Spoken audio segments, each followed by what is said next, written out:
Good morning students. Cost અકાઉન્ટમાં આજે આપણે મોસ્ટ ઇમ્પોર્ટન્ટ ચેપ્ટર સ્ટાર્ટ કરવાના છે. એકમ પડતર પદ્ધતિ એટલે કે યુનિટ કોસ્ટિંગ ઇંગ્લિશમાં એને કહેવાય છે.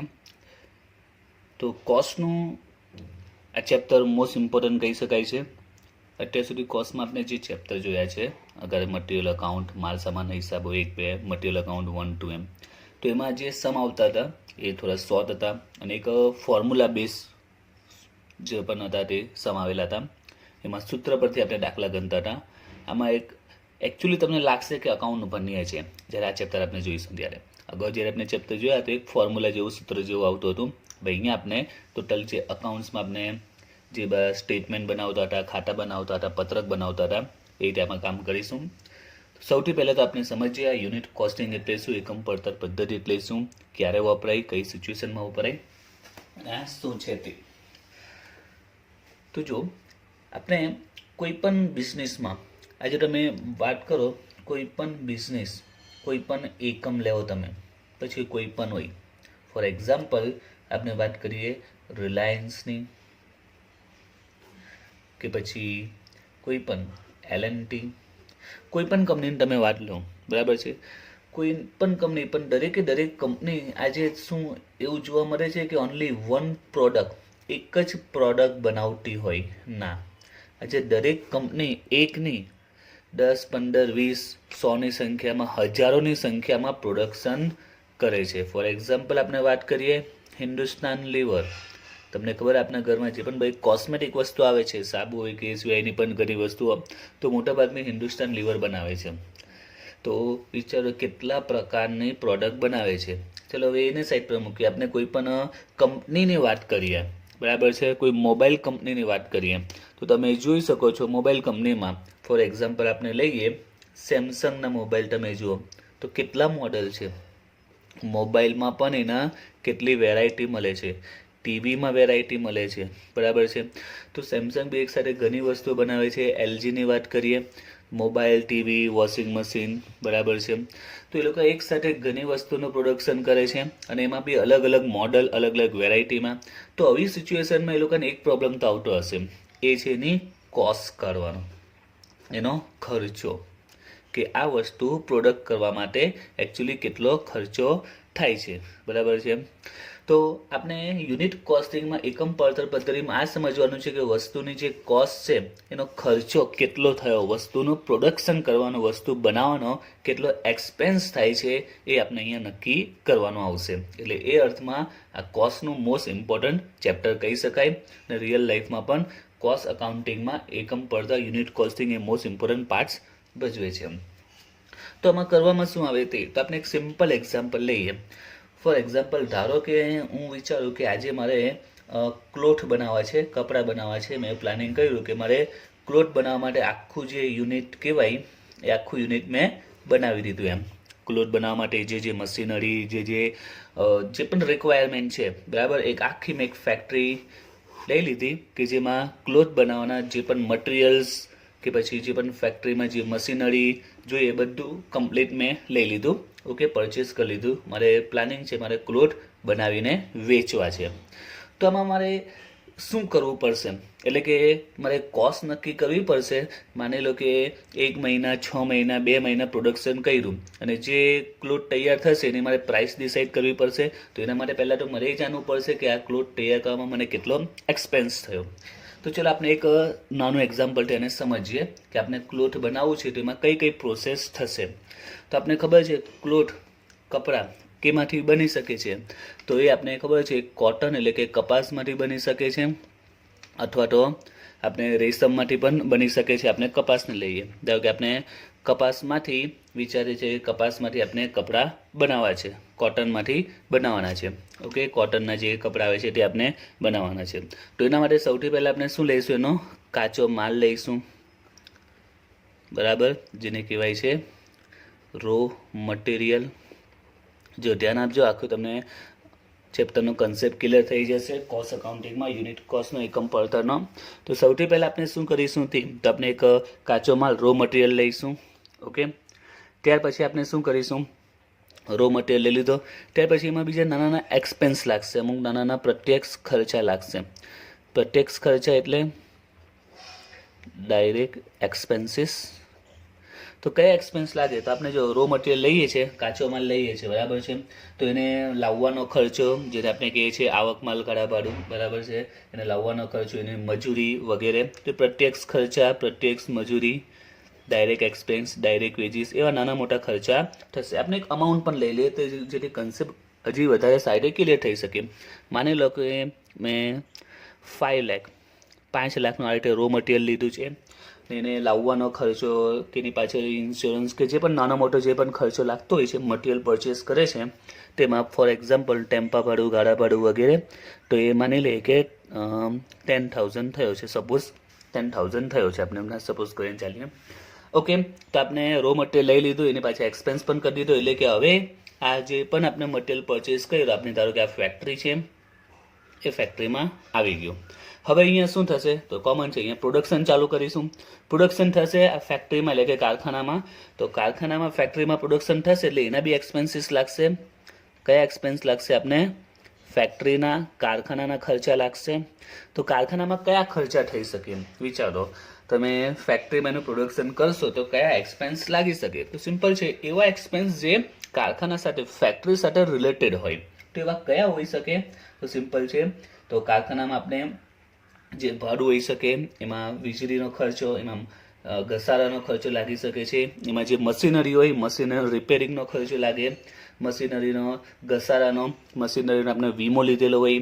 ત્યાર પછી બીજું આમાં કે તો બીજું કયું હોઈ શકે? એમાં બળતણ વપરાતું હોય, ઓઇલ વપરાતું હોય. ઓકે, કારખાનામાં કઈ મેનેજર રાખેલો હોય સ્પેશિયલ જે કારખાનાનું કામ કરતો હોય વગેરે. તો એવા બધા એક્સપેન્સીસ લાગશે જે કારખાના સાથે રિલેટેડ હોય. એવા અલગ અલગ ખર્ચા આપણે કરીશું. માની લો કે દરેક પ્રકારનો ખર્ચો સપોઝ 2 લાખ થાય છે. ઓકે, ફેક્ટરીમાં આપણે પ્રોડક્શન ચાલુ કરી દીધું, બરાબર છે. પ્રોડક્શન કરવા પાછળ જે અલગ અલગ ખર્ચા થયા, ટોટલ કેટલો એક્સપેન્સ થયો? 2 લાખનો એક્સપેન્સ થયો. એટલે કે હવે આપણું પ્રોડક્શન થઈ ગયું છે. પ્રોડક્શન થઈ ગયું એટલે આપણે શું કરીશું? હવે એને સેલ કરીશું. પણ સેલ થાય એ પહેલાં એમાં થોડું તમારે ઓફિશિયલ વર્ક કરવું પડે. થોડું ઓફિશિયલ બી વર્ક કરવું પડે, એની બધી કેલ્ક્યુલેશન કરવી પડે, કેટલો એક્સપેન્સ થયો. કારણ કે ફેક્ટરીમાં પ્રોડક્શન થાય, બરાબર છે, એની સાથે સાથે ઓફિશિયલ વર્ક પણ આપણે બધું કરવું પડે. ઓફિશિયલ વર્ક કઈ રીતે? કારણ કે ઓફિસમાંથી જ તો ઓર્ડર આપવામાં આવતો હોય છે, ઓફિસમાંથી જ ગ્રાહકોને કોન્ટેક્ટ કરવામાં આવતા હોય છે, ઓફિસમાંથી જ બધી કેલ્ક્યુલેશન કરવામાં આવતી હોય છે, ઓફિસમાં બધા પ્લાનિંગ કરવામાં આવતા હોય છે કે કઈ રીતે પ્રોડક્શન કરવું, કઈ રીતે સેલિંગ કરવું, માર્કેટિંગ કરવું. એટલે ઓફિશિયલ વર્ક પણ તમારે કરવું પડશે. એટલે હવે કયા એક્સપેન્સ આપણે ફોલો કરવા પડશે? એ છે ઓફિસના એક્સપેન્સીસ કરવા પડશે. તો ઓફિસમાં પણ ઘણા એક્સપેન્સ આવી શકે. કઈ આવે છે? તો ઓફિસમાં જે એમ્પ્લોય વર્ક કરતા હોય તેમની સેલેરી આપવાની હોય છે, ઓફિસમાં મેનેજર વર્ક કરતો હોય તેની સેલેરી આવશે. ત્યાર પછી ઓફિસમાં જે ફર્નિચર હોય એનો ઘસારો આવી શકે છે. ત્યાર પછી ઓફિસનું ભાડું, વીજળી વગેરે. તો એવા અલગ અલગ પ્રકારના ઓફિસ રિલેટેડ એક્સપેન્સ સપોઝ કે 40,000 થયા છે.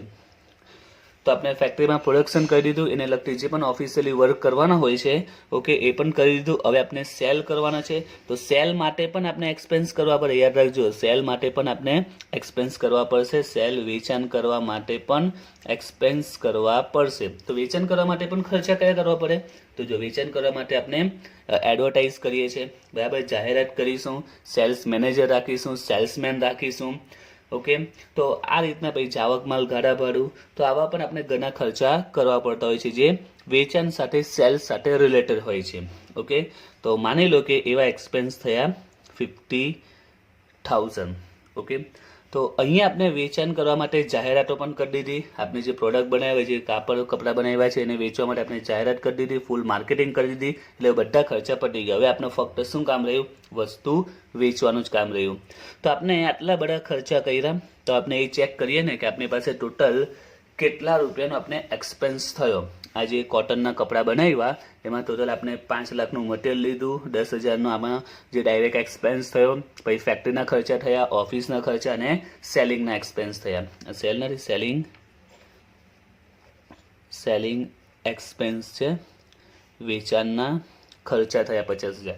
તો આપણે જો ટોટલ કરીએ તો 5, 6, 7, આપણે તો 8 લાખ 8 લાખ ટોટલ આપણે 8 લાખનો ખર્ચો કર્યો, બરાબર. અને આપણે કહેવાય કુલ પડતર એટલે કે ટોટલ કોસ્ટ. ટોટલ કેટલો એક્સપેન્સ થઈ ગયો આપણો? 8 લાખનો એક્સપેન્સ થઈ ગયો. હવે આપણે સપોઝ કરીએ કે 8 લાખનો આપણે જે એક્સપેન્સ કર્યો છે એમાં આપણે જે પણ મટીરિયલ બનાવ્યું હશે, જે પણ કાપડ બનાવ્યું હશે, જે પણ હોઈ શકે છે, તો માની લો કે એના 1000 એકમો 1000 યુનિટ તૈયાર થયા છે. કેટલા યુનિટ તૈયાર થયા છે? 1000 એકમો, 1000 એકમો તૈયાર થયા છે. તો વિચારો આપણે એને કયા ભાવમાં વેચીશું અને પ્રાઇસ શું નક્કી કરીશું? તો સિમ્પલ છે, આપણે શું ચેક કરીશું કે ટોટલ કેટલો ખર્ચો થયો? 8 લાખ રૂપિયાનો ખર્ચો થયો. સિમ્પલ કેલ્ક્યુલેશન છે, સામાન્ય વ્યક્તિને પણ ખ્યાલ આવી શકે છે. જે 10 નહીં ભણેલો હોય, 6-7 ભણેલો હોય તેને પણ ખ્યાલ આવશે કે 8 લાખ રૂપિયાનો 8 લાખનો ટોટલ એક્સપેન્સ કર્યો અને કેટલા યુનિટ તૈયાર થયા? 1000 યુનિટ. તો એક યુનિટની કોસ્ટ, એક એકમનો ખર્ચો, એક એકમની પડતર કેટલી થશે? તો 8 લાખ 8 લાખ ભાગ્યા આપણે જો 1000 કરીએ તો 800 પર યુનિટ, એકમ દીઠ. એટલે કે એક એકમનો, એક જે પણ કોટનનો જે પણ આપણે કાપડ તૈયાર કર્યું છે તેમાં એક એકમનો, એક યુનિટનો ખર્ચો કેટલો પડ્યો? 800 રૂપિયા. એટલે કે કંપનીની વાત કરીએ, મેં જે આખો આ ફેક્ટરી લઈને જે આ બધું કામ કર્યું, આટલો ખર્ચો કર્યો 8 લાખનો અને 1000 એકમો તૈયાર કર્યા, તો એક એકમ મને કેટલામાં પડે છે? 800 રૂપિયામાં પડે છે. આપણે સિમ્પલ ભાષામાં કહીએ તો 800 રૂપિયામાં મને પડે છે. હવે હું કસ્ટમરને કયા ભાવે આપીશું? આપણે પ્રાઇસ કેટલી નક્કી કરીશું? 800 રૂપિયામાં મળે છે તો 800માં રાખીશું? નહીં, આના પર આપણે આપણો પ્રોફિટ ચડાવીશું, માર્જિન ચડાવીશું. આપણે જેટલો પ્રોફિટ જોઈતો હોય, ધારો કે 800 રૂપિયા એની કોસ્ટ આવે છે, આટલામાં પડે છે. સપોઝ કે 100 રૂપીસ હું પ્રોફિટ આમાં જો કેલ્ક્યુલેટ કરું તો હું કેટલામાં એને વેચીશ? 900 રૂપિયામાં એનું સેલ કરીશ અને વેચીશ. તો બસ આ જ છે આપણું યુનિટ કોસ્ટિંગ, એકમ પડતર પદ્ધતિમાં. આપણે આ જ કામ કરવાનું હોય છે રિયલ લાઈફમાં. આ રીતે જ કેલ્ક્યુલેશન કરવામાં આવતી હોય છે અને એની પર યુનિટ કોસ્ટ શોધે છે, એક એકમની કોસ્ટ શોધે, એમાં પ્રોફિટ એડ કરે છે એટલે એની સેલિંગ પ્રાઇસ મળી જાય છે. ક્લિયર? તો ચેપ્ટરનું આપણું આ જ કામ છે, યુનિટ કોસ્ટિંગ આ રીતે આપણે બનાવવાનું આવશે. હવે આપણે આગળ જોઈએ કોસ્ટ શીટ. એટલે કે જ્યારે દાખલા આપણે ગણીશું, આમાં આપણે મેં એક્ઝામ્પલથી તમને સમજાવ્યું કે જો આપણે કોટન તૈયાર કરવું હોય તો એમાં આ રીતે એની કોસ્ટિંગ કરવામાં આવે છે, એમાં પ્રોફિટ એડ કરીને એની સેલની અમાઉન્ટ શોધાય છે. તો આપણે જે દાખલા આવે છે અને રિયલ લાઈફમાં પણ જે કેલ્ક્યુલેશન કરતા હોય છે, જે પણ પ્રોડક્શનની કોસ્ટ કરવા માટે, તે લોકો આ જ ફોર્મેટ પ્રમાણે એનું પરફેક્ટ આ ફોર્મેટ છે એ રીતેની કોસ્ટ કરતા હોય છે. આ એક ખાલી નોર્મલી એક્ઝામ્પલ આપ્યું સમજાવવા માટે. હવે એની મદદથી આપણે આ કોસ્ટ શીટને સમજીએ. તો આમાં આપણે જે જોયું કે સૌથી પહેલાં આપણે શું જોઈએ છે? રો મટીરિયલ ડાયરેક્ટ એક્સપેન્સીસ લાગે છે. કોઈ પણ વસ્તુનું પ્રોડક્શન કરવા માટે રો મટીરિયલ લાવવું પડે, એના એક્સપેન્સીસ, વેજીસ પે કરવી પડે છે. તો કોસ્ટ શીટ એ ફોર્મમાં જ જાય છે. એટલે એ પ્રમાણે જ આ એક્ઝામ્પલ બનાવ્યું છે. તો એમાં direct material, direct wages and direct expense. સ્ટાર્ટિંગમાં direct material, direct wages and direct expense. સૌથી પહેલાં એક્સપેન્સ આપણે લખવામાં આવશે કોસ્ટ શીટમાં. જે રીતે આપણે એક્સપેન્સ લઈ ગઈ અહીંયા એક્સપેન્સ લખવાનો આવશે. એની અમાઉન્ટ બંને લખવાની આવશે, પર યુનિટ પણ અને ટોટલ કોસ્ટ પણ. 2 કોલમ આવશે, એક પર યુનિટની, એક ટોટલ કોસ્ટની. અહીંયા ટોટલ કોસ્ટ જેમ કે આમાં 5 લાખ છે, 10,000 એ ટોટલ કોસ્ટમાં લખાશે અને અહીંયા એની પર યુનિટ અમાઉન્ટ લખાશે. તો જે આપણે સ્ટમ્પ સ્ટાર્ટ કરીશું ત્યારે એના વિશે ડિટેલમાં જોઈશું. સિમ્પલ છે, આવડી જશે ત્યારે. અત્યારે આપણે ખાલી એનો ફોર્મેટ છે એ અત્યારનો કન્સેપ્ટ ક્લિયર કરવાનો છે. ચેપ્ટરમાં કોઈ પણ સમ આવશે, દરેક સમમાં તમારે આ ફિક્સ ફોર્મેટ સમજી લો કે બનાવવાનું આવશે જેમ. તો સૌથી પહેલાં ફોર્મેટ યાદ રાખજો, એ લાઇનસર એવું જોઈએ, એમાં અપ એન્ડ ડાઉન નહીં ચાલી શકે. તો સૌથી પહેલાં તો ડાયરેક્ટ મટીરિયલ, ડાયરેક્ટ વેજીસ અને ડાયરેક્ટ એક્સપેન્સ, એનો આપણે જે ટોટલ કરીશું તો એ કોસ્ટને કહેવાશે પ્રાઇમ કોસ્ટ. પ્રાઇમ કોસ્ટ એટલે કે શરૂઆતનો ખર્ચો, શરૂઆતની કોસ્ટ. જેમ કે આમાં આપણે વાત કરીએ, મટીરિયલ આવ્યું 5 લાખનું, ડાયરેક્ટ એક્સપેન્સ, ડાયરેક્ટ વેજીસ થયા 10,000, રાઈટ. ટોટલ આપણે કેટલો એક્સપેન્સ કર્યો? 5,10,000 અત્યારે એક્સપેન્સ થઈ ગયો. ઓકે, હવે થશે શું કે ફેક્ટરીમાં પ્રોડક્શન થશે. હવે પ્રોડક્શન 1-2 દિવસનું કામ છે નહીં, મહિનો લાગી શકે, 2 મહિના લાગી શકે, 15 to 20 days, કેટલો પણ સમય લાગશે. તો આપણે કહીએ કે શરૂઆતમાં આપણે કેટલો એક્સપેન્સ થયો? તો we can say that we have expense 5,10,000. Okay, તો આપણે 5,10,000, 5,10,000 શરૂઆતમાં આપણે એક્સપેન્સ કર્યો છે, એટલે એને કહેવાય છે પ્રાઇમ કોસ્ટ. શરૂઆતની ઓપનિંગ કોસ્ટ આપણે એમ કહીએ તો ચાલે. ત્યાર પછી આપણે જોયું કે એમાં આપણે ફેક્ટરીના એક્સપેન્સીસ એડ કરીએ છીએ, તો એના માટે નેક્સ્ટ હેડિંગ આવશે આપનું factory overheads means factory expenses. એમાં બે પાર્ટ્સ આવશે, એક fix and variable. And we know very well what is fix and variable. Okay, આપણે દરેકને ખબર જ છે ફિક્સ વેરિયેબલ એક્સપેન્સ, છતાં હું એકવાર અહીંયા રિવાઇઝ કરાવીશ કે ફિક્સ અને વેરિયેબલ એક્સપેન્સીસ શું છે, કારણ કે એ જે આપણા દાખલા આવશે, જે સમ આવશે, એમાં મોસ્ટ ઇમ્પોર્ટન્ટ પાર્ટ્સ એમાં આવે છે. તો ફેક્ટરીના ઓવરહેડ જે આપણે એડ કરીશું, જેમાં ફિક્સ અને વેરિયેબલ ટુ પાર્ટ્સ આવશે, એનો જે ટોટલ કરીશું તો એને ફેક્ટરી કોસ્ટ કહેવાશે, અથવા તો એને વર્ક કોસ્ટ પણ કહેવાય છે. તો ફોર્મેટ લાઇન્સર યાદ રાખજો. પ્રાઇમ કોસ્ટમાં આપણે ફેક્ટરીના એક્સપેન્સ ફિક્સ વેરિયેબલ એડ કરીશું, જે મળશે એને શું કહીશું, work cost or factory cost. Then we will add office overheads. આપણે જોયું હવે ઓફિસના ખર્ચા આવશે, તો ઓફિસ ઓવરહેડ્સ જેમાં ઓલમોસ્ટ મોટા ભાગે ફિક્સ જ એક્સપેન્સ આવતા હોય છે, એનો જે ટોટલ કરીશું એને કહેવાશે કોસ્ટ ઓફ પ્રોડક્શન. હવે અહીંયા કેમ કોસ્ટ ઓફ પ્રોડક્શન, કારણ કે આપણું પ્રોડક્શન હવે થઈ ગયું છે, કારણ કે હવે તો સેલિંગનું કામ કરવાનું છે આપણે, એટલે હવે જે ટોટલ આવે એને શું કહેવાય, કોસ્ટ ઓફ પ્રોડક્શન. જે પ્રોડક્શન થયું એની આ કોસ્ટ. હવે આપણે સેલ કરવા માટે આપણે સેલિંગ અને ડિસ્ટ્રીબ્યુશનના એક્સપેન્સ કરીશું, એમાં પણ ફિક્સ અને વેરિયેબલ પાર્ટ્સ આવશે, એનો ટોટલ કરીશું, જે આવશે એને કહીશું ટોટલ કોસ્ટ. એમાં પ્રોફિટ એડ કરીશું, જે મળશે તે સેલ. ક્લિયર? તો આ જે ફોર્મેટ છે, તમારે ફોર્મેટ યાદ રાખવાનું છે, સિમ્પલ ફોર્મેટ છે, યાદ રહેવું છે, કંઈ ટફ નથી. જેમ કે જુઓ, શરૂઆતમાં ડાયરેક્ટ એક્સપેન્સ, કોઈ પણ પ્રકારનો direct material, direct veggies, direct expense, એના ટોટલને કહેવાય પ્રાઇમ કોસ્ટ. એમાં ફેક્ટરીના એક્સપેન્સીસ એડ કરો, જે મળે તે વર્ક ઓર ફેક્ટરી કોસ્ટ કહેવાય. એમાં ઓફિસના એક્સપેન્સ એડ કરો, જે મળે તે કોસ્ટ ઓફ પ્રોડક્શન. અને લાસ્ટમાં સેલિંગ અને ડિસ્ટ્રીબ્યુશન એક્સપેન્સ એડ કરો, જે આવે તેને ટોટલ કોસ્ટ. પ્રોફિટ એડ કરો એટલે સેલ મળી જશે. અને આ ત્રણમાં તો fix variable, fix variable, fix variable. ફક્ત ઓફિસ એવું છે જેમાં મોટા ભાગે ફિક્સ આવે છે. રૂલ્સ નથી કે ફિક્સ જ હોય, પણ ઓલમોસ્ટ મોસ્ટ કેસીસમાં એવું મોટા ભાગે ફિક્સ જ હોય છે. હવે અત્યારે આપણે કન્સેપ્ટ ક્લિયર કરી દઈએ, ફિક્સ એક્સપેન્સ અને વેરિયેબલ એક્સપેન્સ એકવાર રિવાઇઝ કરી દઈએ, કારણ કે દાખલામાં તમે જે સમ સોલ્વ કરશો એમાં એ મોટાભાગનો મોસ્ટ ઇમ્પોર્ટન્ટ પાર્ટ્સ ભજવે છે, એટલે એનો કન્સેપ્ટ ક્લિયર હોવો જરૂરી છે, જે ઓલરેડી તમે 11માં ભણી ગયા છે. તો આપણે જોઈએ ફિક્સ એન્ડ વેરિયેબલ એક્સપેન્સ. તો સૌથી પહેલાં વાત કરીએ ફિક્સ એક્સપેન્સની. ફિક્સ એક્સપેન્સ કોને કહેવાય? તો ફિક્સ એક્સપેન્સ એટલે કે એવો એક્સપેન્સ કે આપણે પ્રોડક્શનમાં ઇન્ક્રીઝ કરીએ, પ્રોડક્શન વધારીએ કે ડિક્રીઝ કરીએ, ઘટાડીએ, એ સેમ જ રહી. There will be no changes in amount, total amount. It's called a fix expense.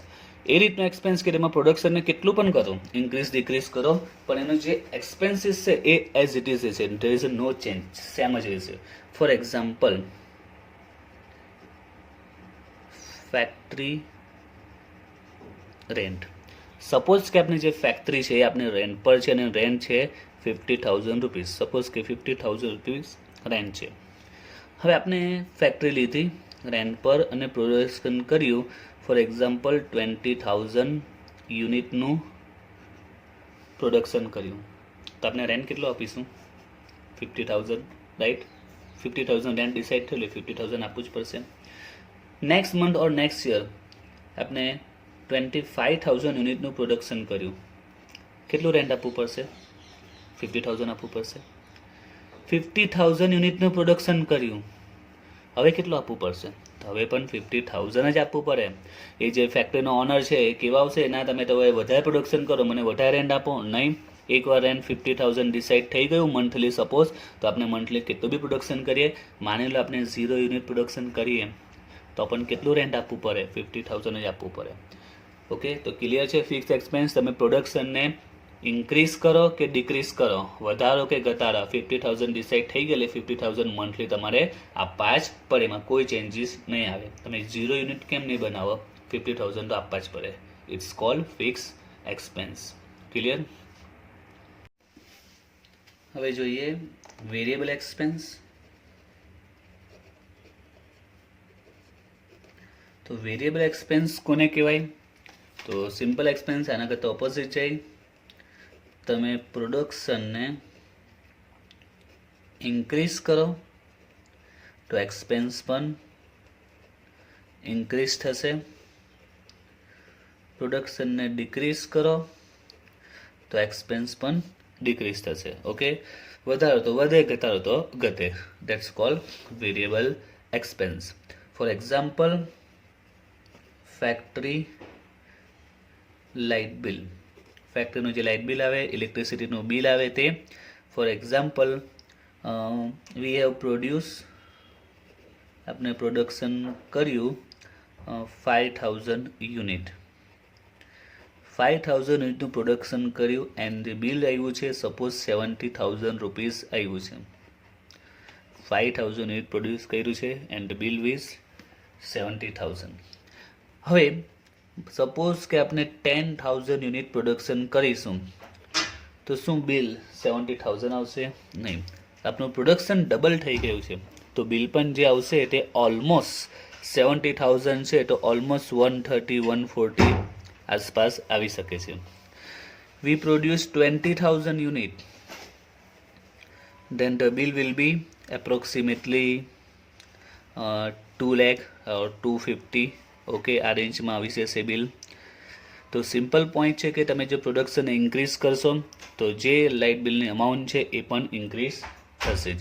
As it is જો તમે પ્રોડક્શન 1000 યુનિટ પર લાવી દેશો, if you product only 1000 unit, તો બિલની અમાઉન્ટ જે 5000 યુનિટ પર 70,000 આવેલું હતું એની કમ્પેરમાં કેવું આવશે? ખૂબ જ ઓછું આવશે, એપ્રોક્સિમેટલી 15,000 રૂપીસ એપ્રોક્સિમેટલી. તો સિમ્પલ પોઈન્ટ છે, તમે પ્રોડક્શનને ઇન્ક્રીઝ કર્યું તો બિલની અમાઉન્ટ ઇન્ક્રીઝ થઈ, પ્રોડક્શનને ડિક્રીઝ કર્યું તો અમાઉન્ટ ડિક્રીઝ થઈ. It's call a variable expense, right. તો ફિક્સ અને વેરિયેબલ આપણે ખ્યાલ જ છે. હવે દાખલામાં આનો કઈ રીતે યુઝ આવશે એ આપણે સમજવાનું છે. તો આના માટે એક એક્ઝામ્પલ લઉં છું, તો ખાસ ધ્યાન આપજો. મોસ્ટ ઇમ્પોર્ટન્ટ પોઈન્ટ છે આ કન્સેપ્ટ તમને ક્લિયર થઈ જશે એટલે સમજો કે દાખલામાં 30 to 40% તમારું ક્લિયર કહેવાશે, જે સમ આપણે પ્રેક્ટિસ કરીશું કોસ્ટ શીટમાં. સપોઝ આપણે વાત કરીએ ફેક્ટરી ઓવરહેડ્સ. ફેક્ટરીના જે એક્સપેન્સીસ આવે છે તેમાં અત્યારે આપણે 10,000 યુનિટનું પ્રોડક્શન કરીએ છીએ. તો 10,000 યુનિટનું જે આપણે પ્રોડક્શન કર્યું ત્યારે ફેક્ટરીના overheads fixed and variable. Suppose fix expense આવ્યા છે 50,000 એન્ડ વેરિયેબલ છે 70,000. વેન વી પ્રોડ્યુસ 10,000 યુનિટ, જ્યારે આપણે 10,000 યુનિટ પ્રોડક્શન કર્યું ત્યારે આપણે ફેક્ટરીના એક્સપેન્સની વાત કરીએ તો ફિક્સ એક્સપેન્સ કેટલો હતો? 50,000 એન્ડ વેરિયેબલ કેટલો હતો? 70,000. હવે આપણે ફાઇન્ડ આઉટ કરવાનું છે કે if we will produce 20,000 unit and 35,000 unit, તો આ બે કેસમાં આપણા ફેક્ટરી ઓવરહેડ્સની જો વાત કરીએ કે ફિક્સ કેટલા આવશે એન્ડ વેરિયેબલ કેટલા થશે. ફિક્સ એક્સપેન્સની અમાઉન્ટ કેટલી અને વેરિયેબલની અમાઉન્ટ કેટલી. આ ટોટલ આટલો એક્સપેન્સ થયો છે. તો સૌથી પહેલાં વાત કરીએ આપણે ફિક્સ એક્સપેન્સની. તો ફિક્સમાં આપણે જોયું છે પ્રોડક્શનને તમે ઇન્ક્રીઝ કરો કે ડિક્રીઝ કરો, it will be same, no changes, right. 50,000 છે, પ્રોડક્શન કેટલા પણ યુનિટ હોય 50 ના 50 રહે. અત્યારે આપણે સિમ્પલ જોયું તો અહીંયા પણ એ જ રૂલ્સ લાગુ પડશે કે અત્યારે ફિક્સ એક્સપેન્સ ટોટલ કેટલો છે?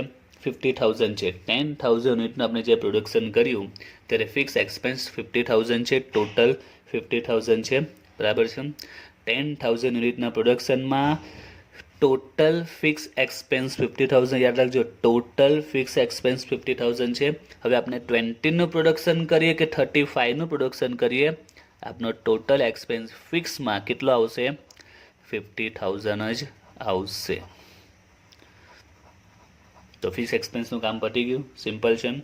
તો ફિક્સ એક્સપેન્સ આપણે ચેપ્ટરમાં પણ ઓલમોસ્ટ સિમ્પલ જ પોઈન્ટ છે. આપણે વેરિયેબલ પર થોડું ધ્યાન રાખવાનું છે, કારણ કે ફિક્સમાં ફિક્સ જ ટોટલ અમાઉન્ટ જે છે એ ડાયરેક્ટ આપણે મૂકી દેવાનું, એટલે આપણું કામ પૂરું, આપણું પતી ગયું.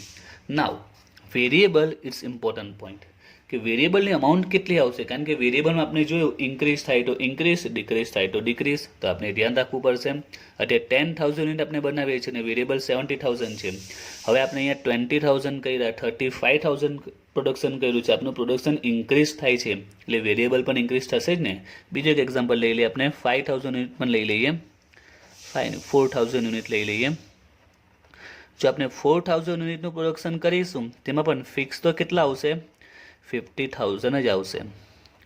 હવે દરેકમાં વિચારો વેરિયેબલ કઈ રીતે ફાઇન્ડ આઉટ કરીએ, વેરિયેબલની અમાઉન્ટ કેટલી હશે 3 સિચ્યુએશનમાં.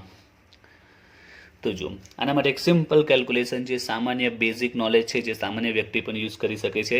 શું તે અત્યારે આપણે 10,000 યુનિટ પ્રોડક્શન કર્યું છે, રાઈટ, અને વેરિયેબલ એક્સપેન્સ કેટલો છે 70,000.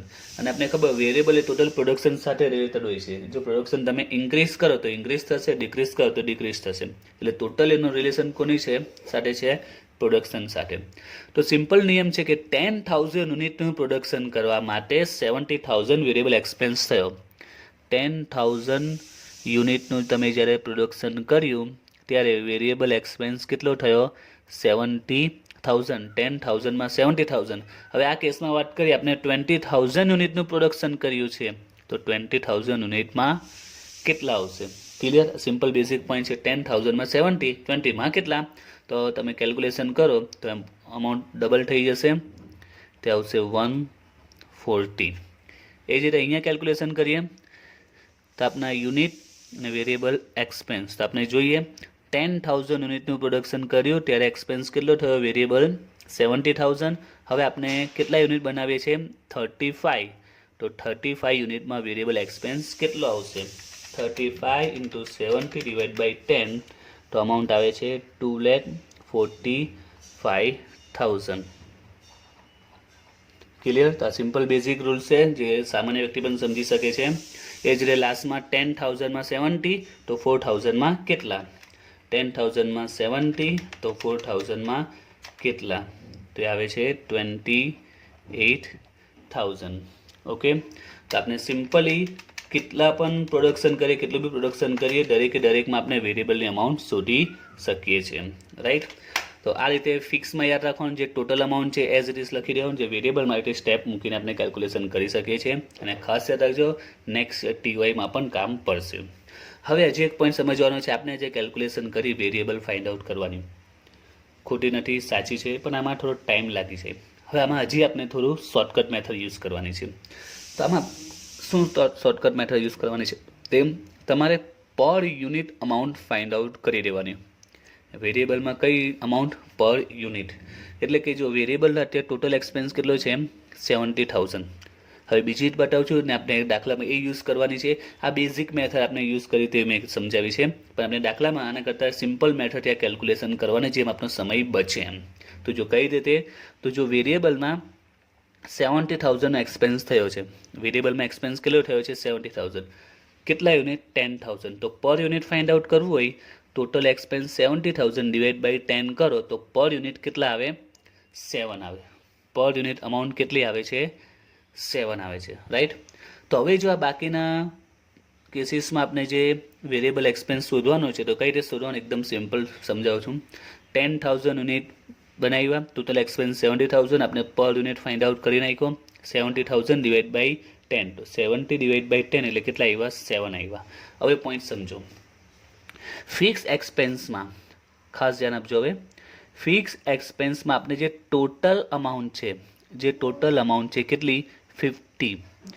ફિક્સ એક્સપેન્સમાં ટોટલ અમાઉન્ટ 50, એ દરેકમાં આપણે એઝ ઇટ ઇઝ લખી દીધી. જો 50, total amount 50, total amount 50, total amount 50. કેટલું પણ પ્રોડક્શન હોય, ફિક્સ એક્સપેન્સમાં જે ટોટલ અમાઉન્ટ છે 50 આપણે દરેકમાં લઈ લીધી.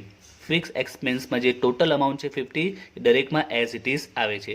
એ જ રીતે વેરિયેબલ એક્સપેન્સમાં એ જ પ્રમાણે એઝ ઇટ ઇઝ વેરિયેબલ એક્સપેન્સમાં જે પર યુનિટ અમાઉન્ટ છે, વેરિયેબલ એક્સપેન્સમાં પર યુનિટ અમાઉન્ટ કેટલી છે 7, એ દરેકમાં એઝ ઇટ ઇઝ જ આવે. એટલે અહીંયા પણ આપણે લખી શકીએ પર યુનિટ 7, અહીંયા પણ પર યુનિટ 7, અહીંયા ઘડી પણ પર યુનિટ 7. તો આ રૂલ્સ યાદ રાખજો.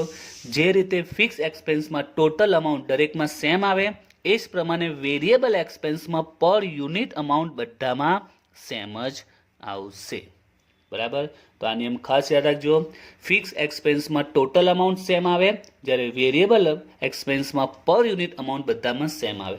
હવે માની લો કે આપની પાસે આન્સર નથી, હવે જો શોધવું હોય તો કઈ રીતે શોધવાનું, તો જો પર યુનિટ 7 છે જ, યુનિટ કેટલા છે 20,000, 20,000 × 7 140 આવી ગયો.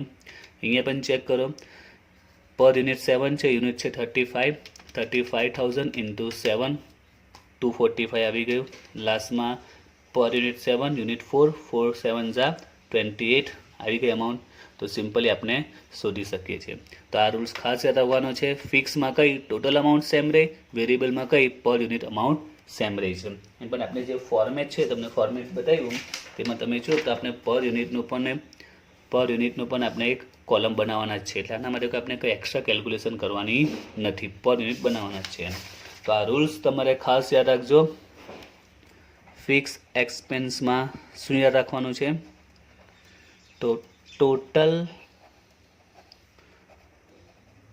અમાઉન્ટ સેમ રહી, જ્યારે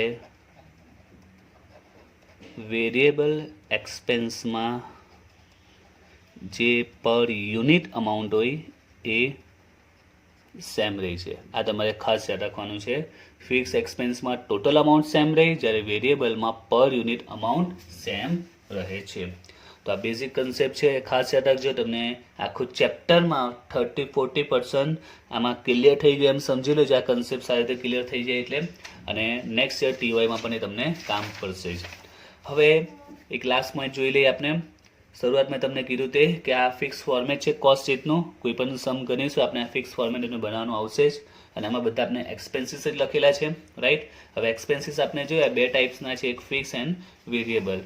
હવે આપણે વાત કરીએ ફેક્ટરીના, ઓફિસ ને સેલિંગ. ત્રણેયમાં કહી દીધું છે કે આ ફિક્સ વેરિયેબલ, ફિક્સ વેરિયેબલ. હવે જે અહીંયા એક્સપેન્સ આપેલા છે આના વિશે તો કોઈ ઇન્ફોર્મેશન જ નથી. દાખલામાં કહેશે પણ નહીં કે આ ફિક્સ છે કે વેરિયેબલ છે. તો યાદ રાખજો કે પ્રાઇમ કોસ્ટમાં જેટલા પણ એક્સપેન્સ છે દરેકે દરેક એક્સપેન્સ ઓલવેઝ વેરિયેબલ એક્સપેન્સ હોય. આ ખાસ યાદ રાખજો. પ્રાઇમ કોસ્ટમાં જેટલા બી એક્સપેન્સ છે તે ઓલવેઝ કેવા હોય છે? વેરિયેબલ જ હોય છે. ઓકે, તો આ ખાસ યાદ રાખજો. પ્રાઇમ કોસ્ટના બધા એક્સપેન્સ કેવા હોય છે? વેરિયેબલ. Why variable?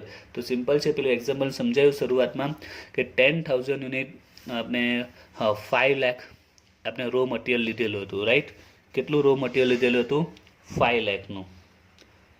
હવે મારે 10,000 યુનિટનું પ્રોડક્શન કરવાનું છે, તો એના માટે મેં 5 લાખનું રો મટીરિયલ લીધું. હવે મારે 2,000 યુનિટનું પ્રોડક્શન કરવું હોય તો મારે રો મટીરિયલ કેટલું લેવું પડે? શું 5 લાખના રો મટીરિયલમાં જે 10,000 યુનિટ બને છે, તો 5 લાખના રો મટીરિયલમાં 2,000 યુનિટનું પ્રોડક્શન થવાનું છે? નહીં થઈ શકે. તમારે મટીરિયલ વધારે લેવું પડશે, એપ્રોક્સિમેટલી 10 લાખનું લેવું જ પડશે ને. 5 લાખ રૂપીસના રો મટીરિયલમાં 1,000 યુનિટ જો બનતા હોય તો 2,000 યુનિટના પ્રોડક્શન કરવા માટે એવરેજ અથવા એટલીસ્ટ 10 લાખનું રો મટીરિયલ પરચેસ કરવું પડે. તો અહીંયા આપણે પ્રોડક્શન વધાર્યું એટલે એક્સપેન્સ વધી ગયો. In this way it's become a variable expense. તો પ્રાઇમ કોસ્ટના જેટલા બી એક્સપેન્સ છે જે ઓલવેઝ કેવા હોય છે? વેરિયેબલ હોય છે. તો આ રૂલ્સ ખાસ યાદ રાખજો ફિક્સ અને વેરિયેબલ એક્સપેન્સનો, કે ટોટલ અમાઉન્ટ સેમ રહે છે ફિક્સમાં, અને વેરિયેબલમાં પર યુનિટ અમાઉન્ટ સેમ રહે છે. નેક્સ્ટ વિડીયોમાં આપણે દાખલા સ્ટાર્ટ કરીશું.